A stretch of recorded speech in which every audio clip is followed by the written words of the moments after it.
Ümumiyyətlə həmişə hamının harasa köçməyə, xaricə köçmək istəyi olur və vaxtilə mən özüm də xaricə təhsil almaq arzusundaydım. Amma elə hamı kimi mənim də qarşımda duran bir sual var idi. Hardan başlayım? Necə edim? İnternetə baxırsan, hərənin ağzından bir avaz gəlir. Hərə bir məlumat verir və məlumatlar bəzən bir-biri ilə hətta ziddiyyətdə ola bilər. Bilmirsən ki, hansı cavab düzdür, hansı cavab səhvdir.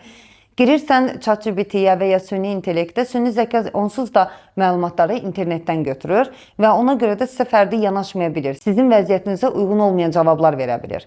Viza agentliklərinə getsən, viza agentliyinin tək bir məqsədi var, vizanı satmaq. Onlar sizə yol xəritəsi çəkmirlər, onlar sizə həyat xəritəsi qurmurlar. Mən özüm də çəkdiyim əziyyətlərə görə düşündüm ki, bu dərdə bir çarə tapmaq lazımdır. Və biz Migramentorsu yaratdıq. Migramentors sizinlə ideya mərhələsindən son mərhələ, yəni yerləşmə mərhələsinə qədər sizinlə birlikdə olur. Necə ki, mənim o zaman bir bələdçiyə ehtiyacım var idi, Migramentors həmin bələdçini sizə təmin edir. Cırtdan nağılını hamımız bilirik. Əgər o gün cırtdanın qarşısında bir bələdçi olsa, ona desə ki, itürən tərəfə get, işıq gələn tərəfə getmə, orada dev yaşayır, cırtdan və dostları sağ-salamat həmin gün vaxtında evə qayıdacaqlar.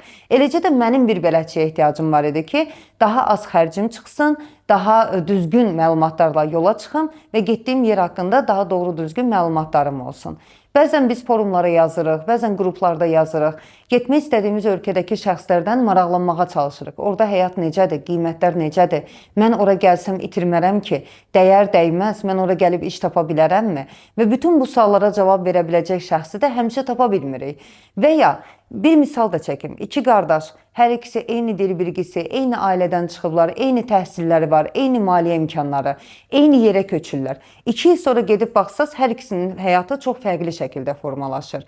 Yəni, xaricdə yaşamı heç vaxt ora çatmadan 100% bilə bilməzsiniz. Amma ən azından orada kimsə olmalıdır ki, sizə necə gələcəyinizi, nə qədər xərciniz çıxacağınızı, necə doğru düzgün xəritə çəkəcəyinizi göstərə bilsin.